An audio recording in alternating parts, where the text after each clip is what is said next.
Now.org, The War and Peace Report. I'm Amy Goodman.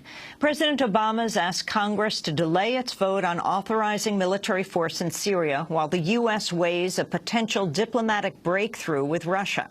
In a national address from the White House Tuesday night, Obama said the U.S. will explore Russia's proposal to place Syria's chemical weapons under international control. It's too early to tell whether this offer will succeed, and any agreement must verify that the Assad regime keeps its commitments. But this initiative has the potential to remove the threat of chemical weapons without the use of force, particularly because Russia is one of Assad's strongest allies. I have therefore asked the leaders of Congress to postpone a vote to authorize the use of force while we pursue this diplomatic path.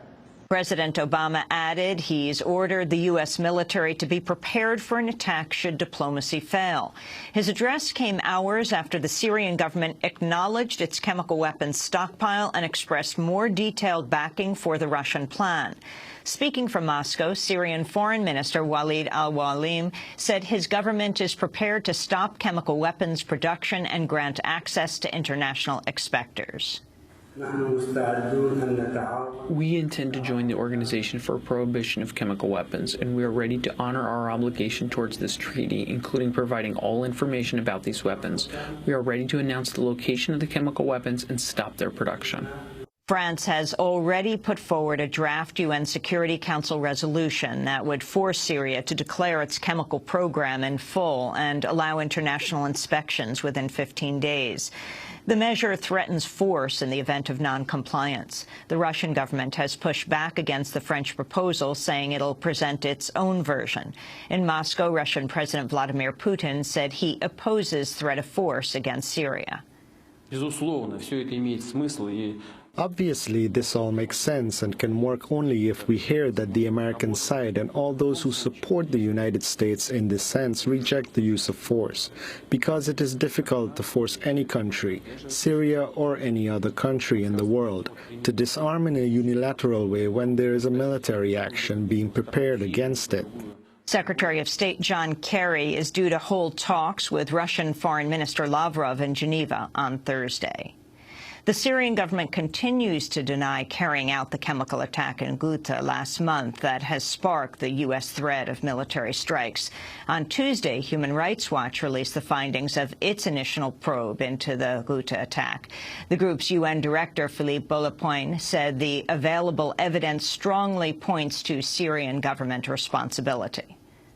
We looked at satellite pictures of where the different attacks took place. We look at a lot of videos that we authenticated first.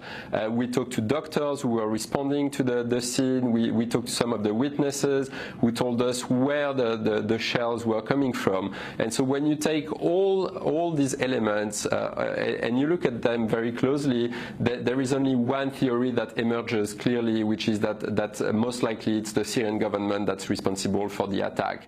In a new report out today, a United Nations panel investigating human rights abuses in the Syrian conflict accuses both sides of war crimes. Investigators say they've confirmed at least 8 massacres committed by Assad regime forces and 1 by rebels over the past year and a half.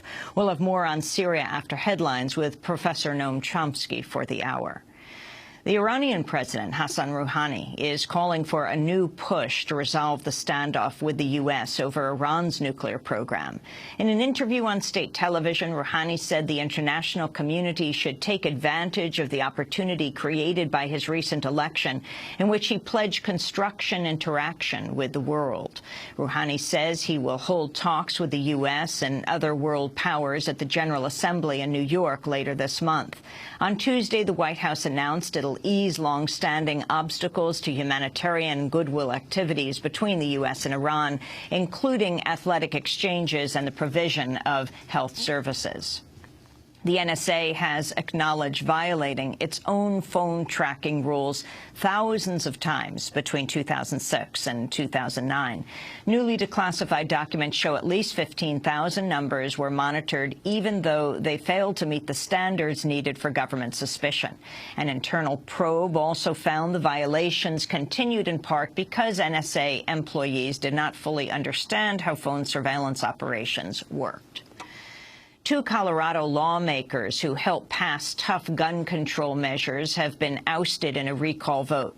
State Senators John Morse and Angela Guiron were targeted for recall after leading the successful effort to expand background checks and limit ammunition magazines after last year's mass shooting in Aurora. The recall campaign drew national attention, with both sides of the gun control debate pouring in millions of dollars in contributions. The two lawmakers are the first Colorado politicians to be recalled in state history. Morse, who served as Senate president, said, quote, "I said at the time, if it costs me my political career, so be it. That's nothing compared to what the families of gun violence victims go through every single day," he said. Bill de Blasio has won the crowded Democratic primary to run for New York City mayor. He campaigned as the most progressive of the major candidates to replace outgoing three-term Mayor Michael Bloomberg, criticizing Bloomberg's embrace of the police tactic of stop and frisk and vowing to take on growing inequality between rich and poor.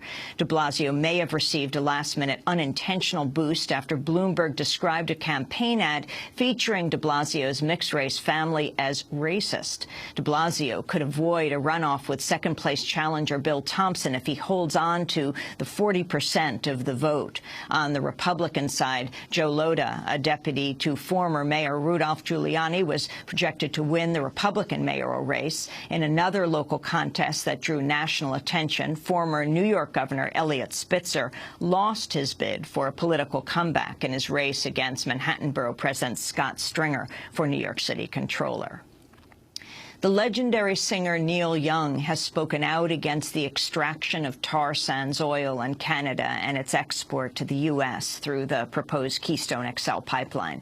Speaking to a National Farmers Union rally on Capitol Hill, Neil Young described his recent visit to a tar sands community in Alberta, Canada. The fact is, Fort McMurray looks like Hiroshima. Fort McMurray is a wasteland. The Indians up there and the native peoples are dying. The fuels all over, the fumes everywhere. You can smell it when you get to town. The closest place to Fort McMurray that is doing the tar sands work is 25 or 30 miles out of town, and you can taste it when you get to Fort McMurray. People are sick. People are dying of cancer because of this. President Obama is expected to decide on the Keystone XL pipeline within the next several months. In a bid to win Obama's approval, Canadian Prime Minister Stephen Harper recently offered to work on a joint plan to reduce carbon emissions if the Keystone is built. The Washington Post reports a meat inspection program set for use in pork plants across the country has repeatedly failed to stop the production of contaminated meat. The program allows an increase in processing speeds and cuts the number of federal inspectors at the plants in half, replacing them with private inspectors employed by meat producers. It's been in effect as a pilot for years at 5 pork plants, 3 of which ranked among the 10 worst in the country for health and safety, with issues including fecal matter in meat products.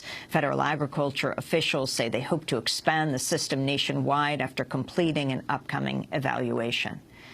And the award-winning journalist, filmmaker, author, and professor Saul Landau has died at the age of 77. Landau made more than 45 films and wrote 14 books, many about Cuba. His recent film, Will the Real Terrorists Please Stand Up?, exposed U.S. support for violent anti-Castro militants. Speaking last year on Democracy Now!, Saul Landau discussed how he got involved with Cuban solidarity work. I went to Cuba in 1960 when I was a student because I was curious. I was curious to see how a guy who was so disobedient, Fidel Castro and his other revolutionaries, were going to last. I didn't think they could, and I went down to Cuba to check it out.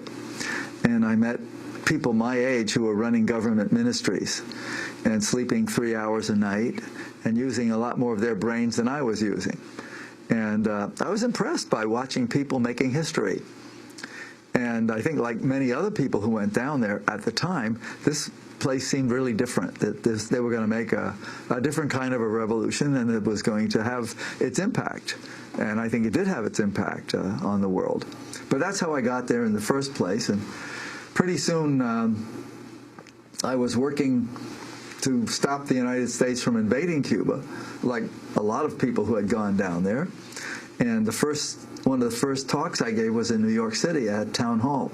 And as I came out, a guy tried to cut me on the back with a razor, Cuban exile. I guess he took freedom of speech more seriously than I did. The late journalist and filmmaker Saul Landau speaking on Democracy Now! Last year. Saul died of cancer on Monday night. He was 77 years old. And those are some of the headlines. This is Democracy Now!, democracynow.org, The War and Peace Report. I'm Amy Goodman. And I'm Nermeen Sheikh. Welcome to our listeners and viewers around the country and around the world.